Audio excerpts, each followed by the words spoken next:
Bible prophecy is active and unfolding daily. Zechariah 12, Isaiah 17, Psalm 83, Ezekiel 38. Here is what the LameStream Media is not telling you. Shalom, my friends. Welcome to this week's newscast from Ynet News. Following a meeting with Russian President Putin in Moscow last week, Prime Minister Netanyahu said, quote, Israel views two developments with utmost gravity. First is Iran's efforts to establish a military presence in Syria, and second is Iran's attempt to manufacture in Lebanon precision weapons against the state of Israel. I made it clear to him that we will not agree to either one of these developments, and we will act according to need. Then Netanyahu added, the element currently trying to change the status quo in Syria and Lebanon is one, Iran. This is an element that is actively trying to shift the arena and turn Syria into a military colony. Close quote. Like I said, my friends, Iran is going to be the big dog in Satan's army. Turning to my personal thoughts, good grief. Last week, I showed how Google esteems all false gods and does not recognize the creator of heaven and earth. And since then, I've discovered yet another one. This lying machine is growing throughout the earth. It is Amazon's Alexa. These fun toys are nothing less, my friends, than spyware to record what you are doing in the privacy of your home, to record what you are talking about in the privacy of your home. I have a new video, 12-minute video for you to watch, linked below, that is sure to stir your emotions. This is crazy stuff, my friends. Grand preparations are underway, obviously, for a one-world religion, as prophesied in Revelation 17. And these little contraptions are the early signs of it all. You can't have Yeshua HaMashiach saying that there's only one way to the Father, and that's through him. That destroys any idea of a one-world religion that encompasses all beliefs, Catholicism, and, I guess the Pope is going to, maybe he already has said that Yeshua is not the only way, I don't know. Whatever. Now, you do not want to miss this Thursday's live stream, my friends. We have Brad Scott joining us for the first time, and trust me, it's going to be something very special. Be sure to post your questions for Brad under today's newscast so that Caregiver can gather them, and be sure to set your reminders for 7 p.m. Eastern Time this Thursday, February 8th. I'm looking forward to this one big time.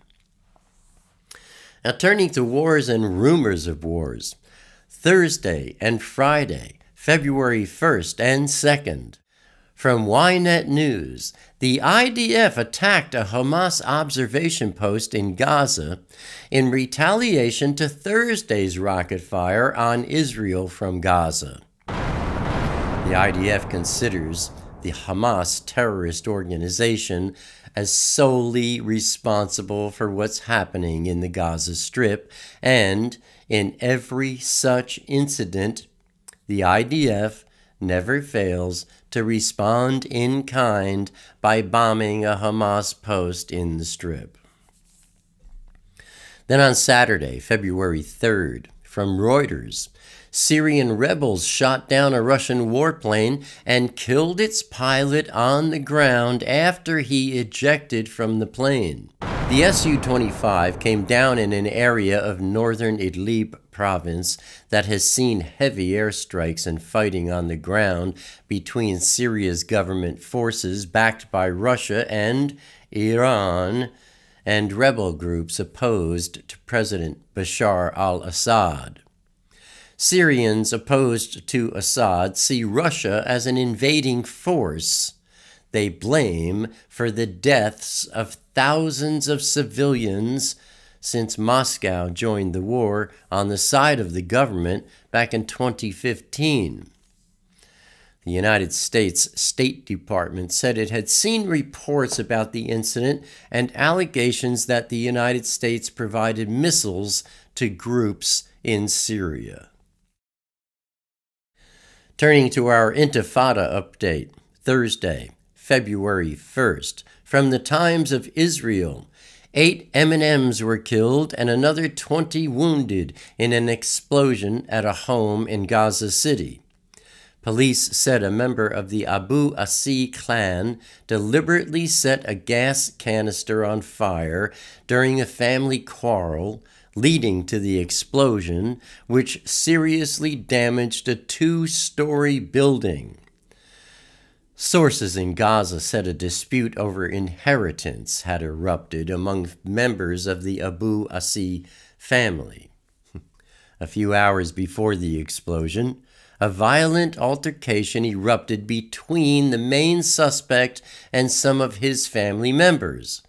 Eyewitnesses said they saw the suspect carrying gas cylinders near the house before the explosion.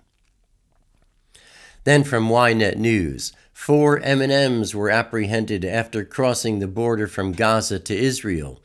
One was carrying 2 knives and a hand grenade. The 4 were observed by IDF spotters as they approached the border fence and were apprehended immediately.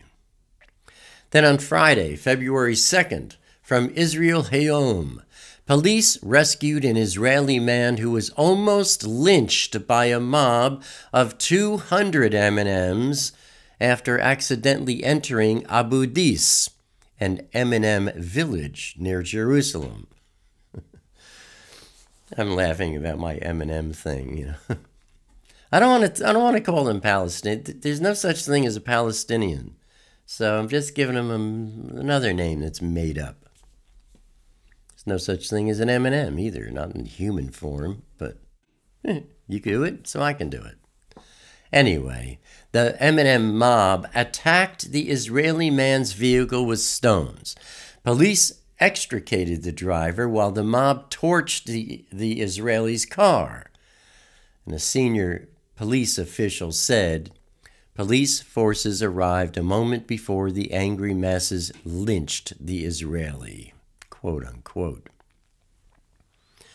And now looking at our review of last week's news, Netanyahu was quoted saying that the element currently trying to change the status quo in Syria and Lebanon is one, Iran, and that Iran is actively trying to shift the arena and turn Syria into a military colony.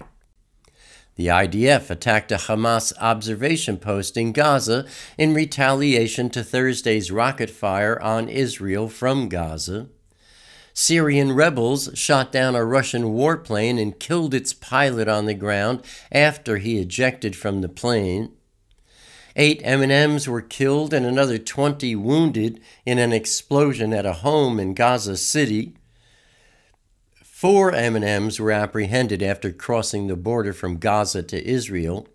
And police rescued an Israeli man who was almost lynched by a mob of 200 M&Ms after accidentally entering Abu Dis, an M&M village near Jerusalem. And that, my friends, is what the LameStream Media is not telling you. Abba willing, I'll see you here again next week. Until then, keep your wicks trimmed and keep your lamps burning bright. Shalom, my friends.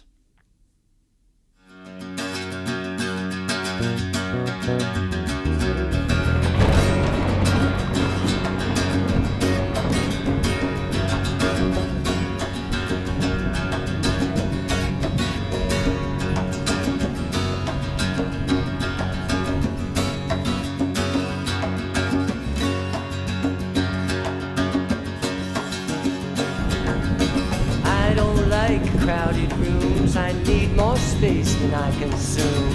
Enough is time alone with you, underneath a naked moon, sharing confidential moods and making chatter. Mockingbird nocturnal sings notations of eternal things, entering the quantum breeze, flying not for want of wings. He lights his gaze on you and me, simply because we matter.